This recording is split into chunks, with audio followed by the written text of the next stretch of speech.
여러분은 지금 하나님의 약속이 어떻게 현실이 되었는지를 목격하고 있습니다. 창세기 49장 8절에서 12절까지 야곱은 유다에게 특별한 축복을 선포합니다. 창세기 49장 8절 말씀입니다. 유다야, 너는 내 형제의 찬송이 될지라. 내 손이 내 원수의 목을 잡을 것이요 내 아버지의 아들들이 내 앞에 절하리로다. 이 말씀은 유다가 형들 중에서 칭찬과 존경을 받게 될 것이고 그의 힘과 영향력이 다른 형들보다 훨씬 커질 것이라는 뜻입니다. 창세기 49장 9절 말씀입니다. 유다는 사자 새끼로다. 내 아들아, 너는 움킨 것을 찢고 올라갔도다. 그가 엎드리고 웅크림이 숫사자 같고 암사자 같으니 누가 그를 범할 수 있으랴. 유다는 어린 사자로 비유되는데 이것은 그가 강하고 용감한 지도자가 될 것을 의미합니다. 이 예언은 훗날 유다의 후손으로 다윗 왕이 태어나고 이후에 그보다 더 위대한 왕이신 예수님께서 오심으로 실제로 성취됩니다. 창세기 49장 10절 말씀입니다. 규가 유다를 떠나지 아니하며 통치자의 지팡이가 그 발 사이에서 떠나지 아니하기를 실로가 오시기까지 이르리니 그에게 모든 백성이 복종하리로다. 이 말씀은 예수님이 영원히 다스리시는 왕이 되실 것이며 모든 사람들이 예수님께 순종하게 될 것이라는 뜻입니다. 또 유다 자손들은 하나님이 주시는 풍요와 행복을 누리게 될 것이라는 약속입니다. 창세기 49장 11절 말씀입니다. 그의 나귀를 포도나무에 매며 그의 암나귀 새끼를 아름다운 포도나무에 맬 것이며 또 그 옷을 포도주에 빨며 그의 복장을 포도즙에 빨리로다. 이 예언은 예수님을 통해 실제로 이루어졌고 예수님을 믿는 사람들은 예수님 안에서 진짜 행복과 풍요를 누릴 수 있게 되었습니다. 예수님은 아브라함, 유다, 다윗의 자손으로 이 땅에 오셨고 하나님은 구약의 모든 예언을 성취하시고 완성하실 분으로 오셨습니다. 그래서 신약에 나오는 모든 하나님의 약속과 예언도 결국 이루어지고 완전히 완성될 것입니다. 하지만 때로는 예수님이 우리의 삶을 다스리고 계신 것이 눈에 잘 보이지 않기 때문에 마음이 약해지거나 낙심할 때도 있습니다. 그러나 예수님은 과거에도 지금도 앞으로도 변함없이 영원히 통치하고 다스리십니다. 그러니 우리는 언제나 예수님이 우리의 삶을 인도하고 계심을 믿고 예수님이 주시는 진짜 평안과 위로, 소망을 붙들고 살아가야 합니다. 적용 질문입니다. 유다야, 너는 내 형제의 찬송이 될지라는 말씀이 내게 하시는 말씀이라면 나는 지금 주님의 찬송이 되고 있습니까? 하나님이 나를 강한 사자처럼 부르셨는데 나는 여전히 움츠리고 있고 두려움에 눌려있지 않습니까? 예수님이 여전히 내 삶을 다스리고 계시다는 것을 정말 믿고 있습니까? 아니면 상황에 눌려 진리를 잊고 살고 있습니까? 두 번째, 지금의 편안함 정말 하나님의 축복일까요?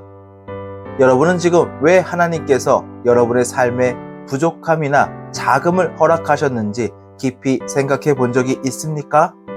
단순히 불리하고 연약해 보이는 자리, 소외되고 감춰진 그 자리에 사실 하나님의 깊은 뜻이 숨겨져 있다면요. 창세기 49장에서 야곱은 각 아들에게 축복을 선언합니다.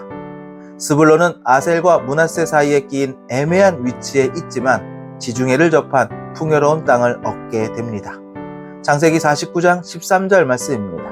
스불론은 해변에 거주하리니 그곳은 배 매는 해변이라. 그의 경계가 시돈까지로다. 겉으로는 다른 지파에 둘러싸인 변두리처럼 보이지만 하나님은 그 자리에 바다의 풍부함을 예비하셨습니다. 우리가 보기엔 중간의 자리, 애매한 자리, 큰 주목을 받지 못하는 그 자리가 오히려 가장 복된 자리가 될 수 있습니다. 창세기 49장 14절에서 15절 말씀입니다. 이사갈은 양의 우리 사이에 꿇어앉은 건장한 나귀로다. 그는 쉴 곳을 보고 좋게 여기며 토지를 보고 아름답게 여기고 어깨를 내려 짐을 메고 앞제 아래에서 섬기리로다. 이사갈은 힘도 있고 땅도 좋은 복을 받았지만 결국 편안함을 선택하고 이방 사람들의 지배를 받게 됩니다. 이것은 우리가 눈앞의 편리함과 물질만 쫓다 보면 하나님의 뜻을 놓치고 오히려 얽매이게 될 수 있다는 경고입니다. 지금 내가 누리고 있는 편안함이 정말 하나님이 주신 선물인지 아니면 나도 모르게 하나님보다 더 의지하게 된 우상인지 한번 생각해 봐야 합니다. 단지파는 이스라엘 12지파 중에서도 규모가 작고 눈에 잘 띄지 않는 지파였습니다. 창세기 49장 17절 말씀입니다. 다는 길섭의 뱀이요 새길의 독사로다. 말굽을 물어서 그 탄자를 뒤로 떨어지게 하리로다.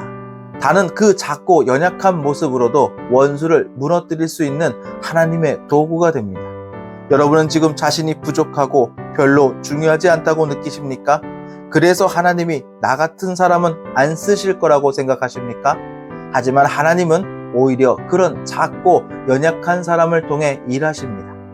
그 작음이 바로 하나님의 일하시는 방법일 수 있다는 것을 잊지 마시기 바랍니다. 하나님은 자신이 아무것도 아니라는 것을 아는 사람, 기도밖에 할 수 없는 사람, 눈물로 하나님께 나아가는 사람을 통해서 일하십니다. 지금 여러분은 스불론처럼 애매한 자리에 서 있어서 마음이 혼란스럽습니까? 이사갈처럼 눈앞에 편안함의 마음을 빼앗겨 하나님의 부르심을 잊고 있지는 않습니까?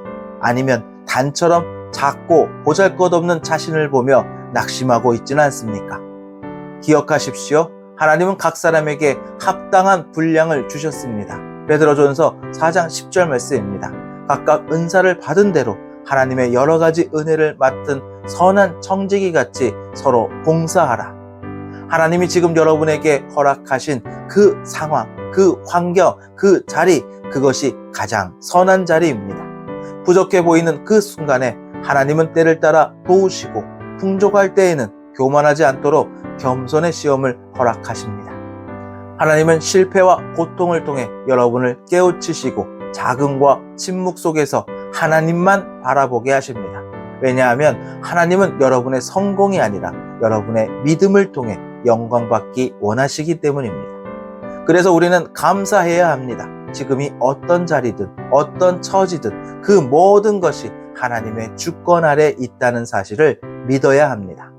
여러분이 스스로 작고 부족하다고 느낄 때 하나님은 이미 여러분을 위한 큰 계획을 준비하고 계십니다. 여러분이 외롭고 잊혀진 것처럼 느껴질 때에도 하나님은 가장 깊고 놀라운 일들을 계획하고 계십니다.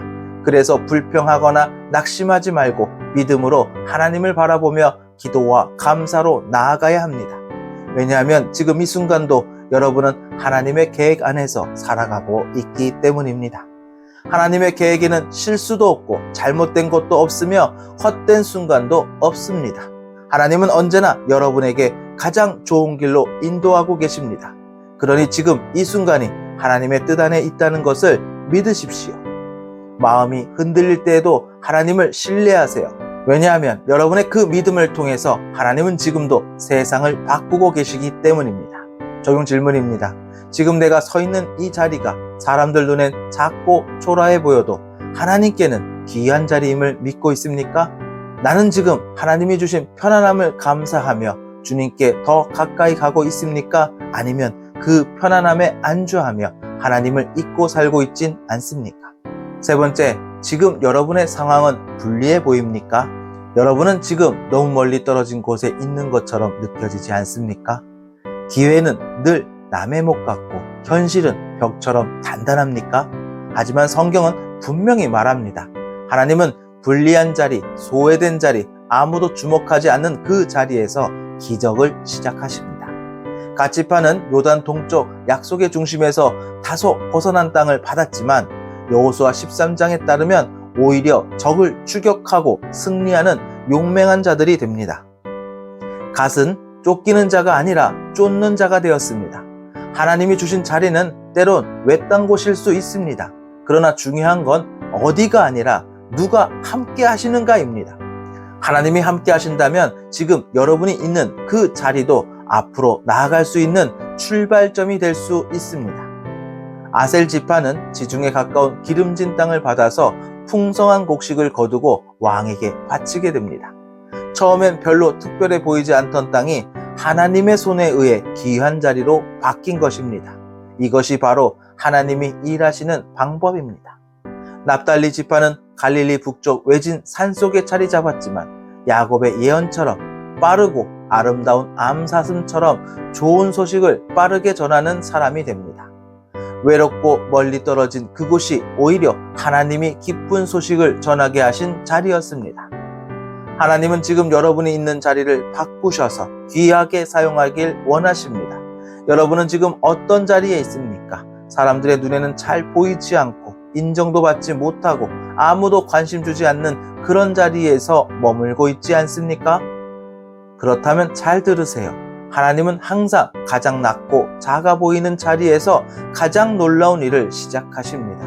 믿는 사람은 어려운 상황에 눌려서 포기하는 사람이 아니라 그 상황 속에서도 믿음으로 일어서는 사람입니다. 디모데후서 1장 7절 말씀입니다. 하나님이 우리에게 주신 것은 두려워하는 마음이 아니요 오직 능력과 사랑과 절제하는 마음이니. 지금 여러분이 느끼는 불안함은 사실 두려움에서 시작되었을 수도 있습니다. 그러나 하나님은 그 두려움을 뚫고 일어서는 능력을 주십니다. 현실이 힘들고 앞으로 어떻게 해야 할지 보이지 않아도 믿음을 가지고 한 걸음만 나아가면 하나님이 약속하신 것을 이루게 해주십니다. 지금 여러분도 믿음으로 한 걸음 나아간다면 하나님은 반드시 상황을 바꾸시고 놀라운 은혜를 주실 것입니다. 하나님은 지금 여러분이 있는 자리에 우연히 두신 것이 아닙니다. 지금의 자리, 환경, 상황 모두 하나님이 특별히 준비하신 변화의 시작점입니다. 그러니 그 사실을 믿고 오늘 견디십시오. 그리고 같은 믿음으로 내일을 기대하십시오. 하나님은 그 믿음을 통해 불리한 상황을 승리로, 침묵을 통해서 하나님의 음성을 듣게 되고 하나님 영광의 자리가 되게 하실 것입니다. 기도드리겠습니다. 사랑과 은혜가 풍성하신 하나님 아버지, 주 앞에서 찬송이 되는 삶을 살게 하여 주시고 우리의 삶이 왕 되신 주님 앞에 날마다 엎드리게 하옵소서. 편안함에 안주하지 않게 하시고 하나님의 뜻에 민감하게 반응하게 하옵소서. 현실의 벽에 눌리지 않게 하시고 믿음으로 한 걸음 내딛는 자가 되게 하옵소서. 우리의 약함을 통해 하나님의 영광이 드러나게 하시고 모든 영광을 주님께 올려드리는 삶이 되게 하옵소서. 우리 주 예수 그리스도 이름으로 기도드립니다. 아멘.